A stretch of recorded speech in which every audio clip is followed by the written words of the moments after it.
안녕하십니까. 타임포럼 짱총 장재입니다. 네, 오늘은 오랜만에 내돈내산입니다. 살 돈이 어딨나요? 뭐 엄밀히 따지면 저희 둘의 내돈내산은 아니고 다른 사람의 내돈내산이긴 하죠. 코스피가 박살났기 때문에 있던 시기에도 팔아야 될 판입니다. 저희는 이제 살 돈이 없어서 저희 돈은 아니고 사장님 돈으로 사장님이 산 시계인 거죠. 또 저희 사장님이 평범한 시계는 또 안 사시잖아요. 오늘 가져온 시계는 그랜드 세이코의 스프링 드라이브 UFA 시리즈의 SLGB 005 한정판입니다.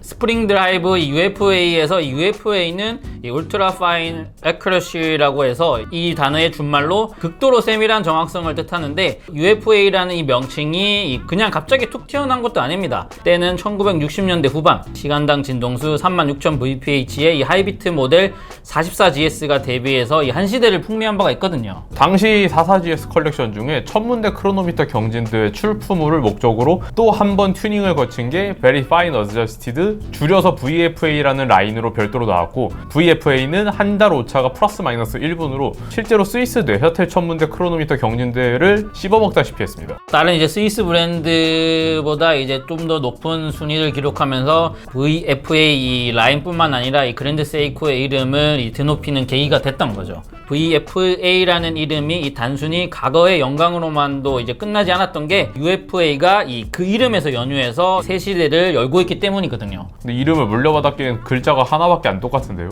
의미가 비슷하잖아요. 베리보다 울트라가 조금 더 높은 개념이겠죠? 좀 업그레이드 느낌이긴 하네요. 어드저스티를 잘하면 애큐러시가 높아지는 거잖아요. VFA의 이제 현신이 오늘날의 이 UFA라고 말할 수 있는 거죠. 스프링 드라이브 UFA는 단순히 과거의 이름에서만 영감을 받은 게 아닙니다. 극도로 세밀한 정확성이라는 그 의미처럼 월오차가 플러스 마이너스 3초, 연오차는 플러스 마이너스 20초밖에 안 됩니다. 가장 중요한 건 이게 1호차가 아니라는 거죠. 그랜드 세이코가 말하기를 이제 UFA는 메인 스프링을 사용한 시계 중에서는 가장 정확한 시계라고 말하고 있습니다. 또 완벽한 기계식은 안 하니까 메인 스프링을 전제로 두는군요. 그랜드 세이코는 이제 이를 위해 기계식을 베이스로 이제 커츠의 정확성을 결합한 브랜드 특유의 스프링 드라이브의 이 차세대 칼리버로 9RB2를 새롭게 개발했고, 지난해 완성된 이 무브먼트와 함께 UFA 컬렉션이 워치스 앤 원더스에서 이 신고식을 치르게 된 거죠. 또 당시 UFA는 티타늄이랑 플래티넘 케이스로 먼저 선보였었습니다. 오늘 리뷰할 SLGB 005는 지난해 하반기 전작과 달리 에버브릴리언트 스틸 소재로 출시된 리미티드 에디션입니다.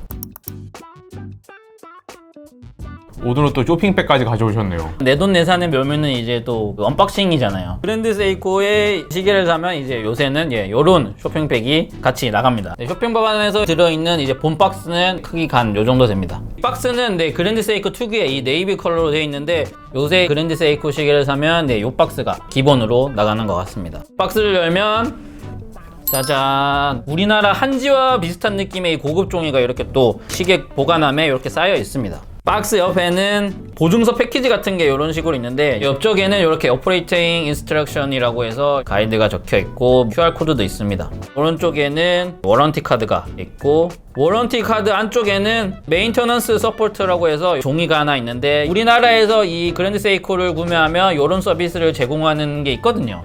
이런 게 정발품의 장점이죠. 유지보수 지원 서비스라고 해서 메인터넌스 서포트라는 요 카드 형식의 요게 있거든요. 오버홀 받을 때나 뭐 이제 수리 받을 때 요거를 제시하면 $250의 금액을 수리 비용에서 차감해주는 서비스입니다. 그럼 중고거래 할 때 이 카드 없으면 35만 원 깎아달라고 해도 되겠네요. 종이를 벗겨내면 시계가 담겨있는 보관함 형태의 패키지가 나옵니다. 동글동글하니 귀엽게 생겼습니다. 가죽의 질감도 부들부들하니 좋습니다. 뒤쪽에 보면 메이드 인 재팬이라고 적혀 있습니다. 그리고 이걸 넣으면은 이게 나와야지, 그렇지? 고급스러운 이 융의 느낌이 굉장히 부드럽습니다. 융을 걷어내면 오늘 리뷰할 SLGB 005가 들어있습니다.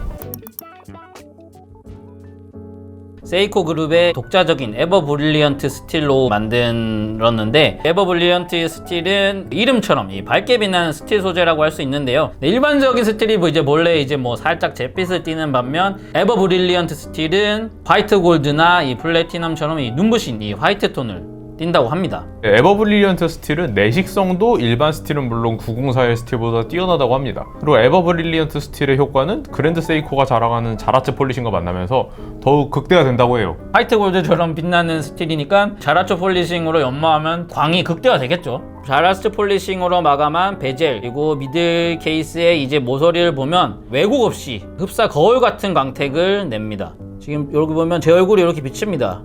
자라츠 폴리싱으로 마감한 면의 옆면은 보통 세틴 브러시드 마감으로 이제 표면의 결을 살려서 가공을 많이 하는데, 그래서 이 자라츠 폴리싱으로 마감한 면이 그만큼 더 도드라집니다. 케이스 사이즈는 지름 37mm, 두께 11.4mm로 티타늄 및 플래티넘 모델과 동일합니다. 그리고 방수는 동일하게 또 100%입니다. 100%요? 100%는 뭔가요? 니 무슨 생각하고 있었어요? 뭐 지금 충전 안 된 거 있어요?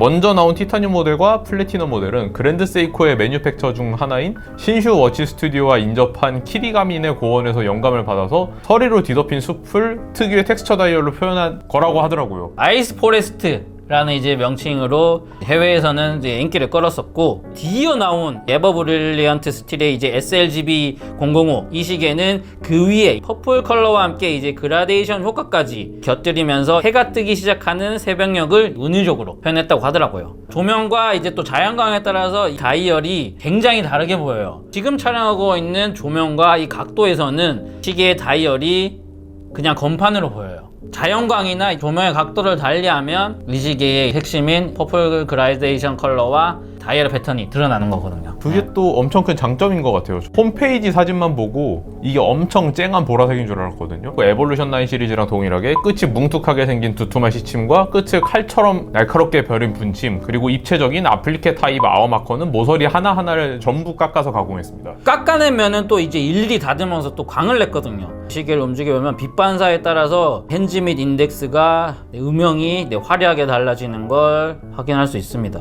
그랜드 세이코는 무조건 칼침이다라는 사람들의 이미지가 있잖아요. 그렇죠, 그렇죠. 에볼루션 9 시리즈의 저 끝을 잘라낸 시침을 보고 빛 반사가 되는 각이 하나 더 생겨서 더 멋있어졌다라고 생각을 했었어요. 조금 더 이제 입체적인 느낌이 있는 거죠. 이렇게 함으로써 이제 시침과 붙임의 구분이 확실하게 되는 것도 있고, 시침을 보면 이제 중간에 또 이렇게 줄을 하나 세워놨거든요. 주변으로 세틴 브러시드 가공으로 마감을 했고, 작은 핸즈 하나 만드는데도 얼마나 많은 공이 들어갔는지를 확인할 수 있습니다.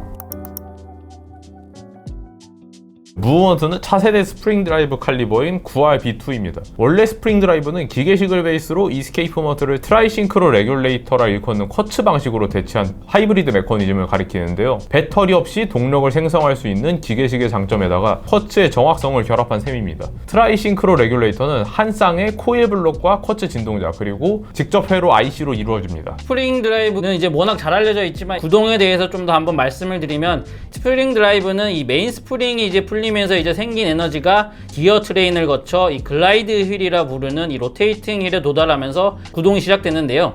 동력을 받은 이 글라이드 휠은 이때 이 회전과 동시에 무브먼트 내부의 코일을 통해 이 작은 전기 에너지를 생성합니다. 미세한 이 전기가 트라이싱크로 레귤레이터의 IC와 이 쿼츠의 진동자를 깨우게 되는데, 이후 이 쿼츠 진동자는 이 1초에 무려 32,768번 진동하고, IC는 이 쿼츠 진동자와 이 글라이드 휠의 회전 속도를 실시간으로 비교하게 되는데, 만약 이 글라이드 휠이 조금이라도 이제 빨리 돌면 IC가 코일에 이 역전류를 흘려 이 전자기 브레이크로 제동을 걸면서 글라이드 휠이 일정하게 회전하도록 이 속도를 조절하는 거거든요. 글라이드 휠은 이렇게 이제 마찰 없이 이 자력으로만 속도가 제어되기에 그와 연결된 4번 휠 역시 떨림 없이 부드럽게 회전하게 됩니다. 초침이 아무런 소음과 파동도 없이 물 흐르듯 부드럽게 움직이는 이 스프링 드라이버 특유의 글라이드 모션이라 부르는 유려한 동작이 앞서 말씀드린 이 메커니즘에서 비롯했다고 할 수 있습니다. 차세대 9RB2는 스프링 드라이브의 핵심인 트라이싱크로 레귤레이터에서 글라이드 휠의 속도를 제어하는 IC를 새롭게 설계했습니다. 새로운 IC는 저전력으로 열 발생을 자체적으로 보정할 수 있도록 새롭게 프로그래밍함으로써 온도 차이를 최소화하고 그 덕분에 안정적인 성능을 보장한다고 해요. 3개월간 에이징 처리한 쿼츠 진동자는 진공으로 밀봉한 덕분에 외부 요인으로서 성능이 떨어지는 걸 미연에 방지한다고 합니다. 결과적으로 그래서 9R2B2는 이를 통해서 월오차 플러스 마이너스 3초, 그리고 연오차 플러스 마이너스 20초의 놀라운 정확성을 실현하게 된 거죠. 파워 리저브는 약 72시간, 동력의 남은 잔량은 무브먼트 브릿지에 있는 파워 리저브 인디케이터로 확인할 수 있습니다.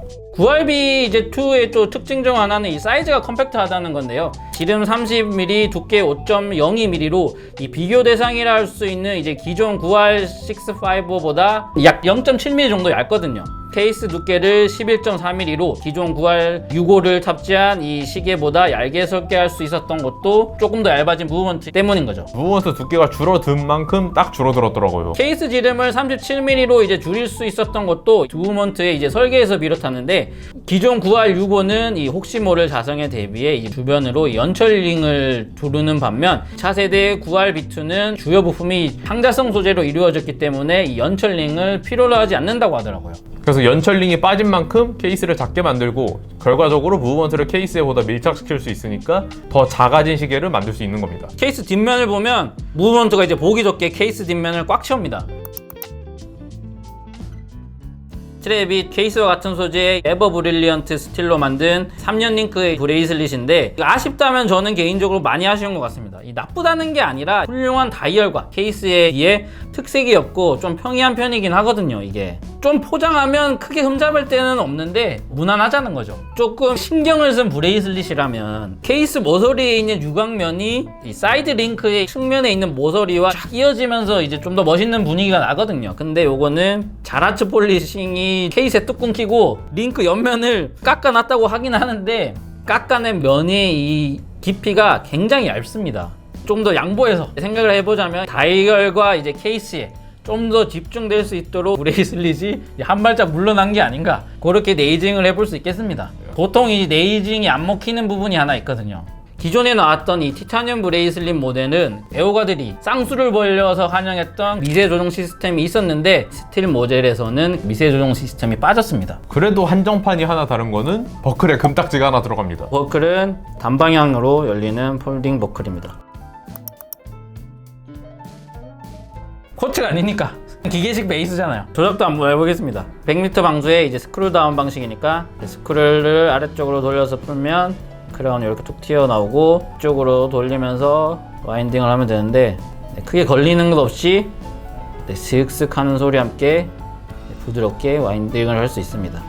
크라운을 일단은 뽑고 아래쪽으로 돌리면 날짜창이 바뀌는 걸 확인할 수 있는데요. 찰칵찰칵 거리는 소리는 조금 작은 편인 것 같습니다. 디스크가 넘어가고 있다는 느낌이 손끝에 전해지지 않을 정도로 부드럽게 넘어갑니다. 초침부터 시작해서 다 조용하네요. 일본은 차들이 되게 정숙하잖아요. 아, 마시는 차 말고요? 파는 차? 그래 새끼야. 카 렉서스 이런 거 있잖아요. 독일 차에 비해서는 되게 정숙한 편인데, 딱 그런 느낌입니다. 크라운 2단으로 뽑고 아래쪽으로 돌리면서 시간을 이제 세팅을 할 수 있는데, 글라이드 모션이랑 와인딩이랑 날짜를 바꿀 때의 느낌을 생각하면 요것도 굉장히 부드러울 거라는 생각이 드는데, 그런 느낌은 아닙니다. 드르륵 하는 느낌이 손끝에 전해지면서 시간을 맞출 수 있습니다. 그러니까 개인 차가 있을 것 같아요. 좋아하는 사람도 있지만 드르륵 하는 맞물림에 이제 손끝에 지내지는 게 약간 조금 불편해하는 사람이 있을 수도 있을 것 같아요. 저는 반대로 이게 기계적인 느낌이 너무 손에 잘 다가와가지고 제 다른 시계들도 시간 맞추는 느낌이 이랬으면 좋겠어요.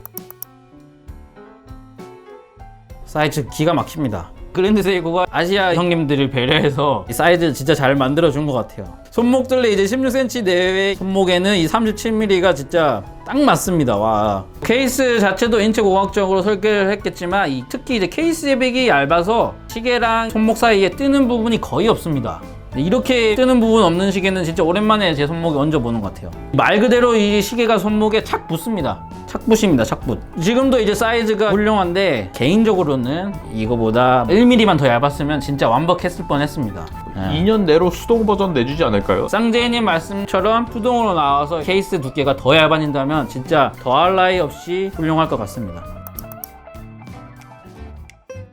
네, 저희는 이렇게 해서 내돈내산으로 그랜드 세이코의 스프링 드라이브 UFA SLGB 005 이 한정판을 살펴봤습니다.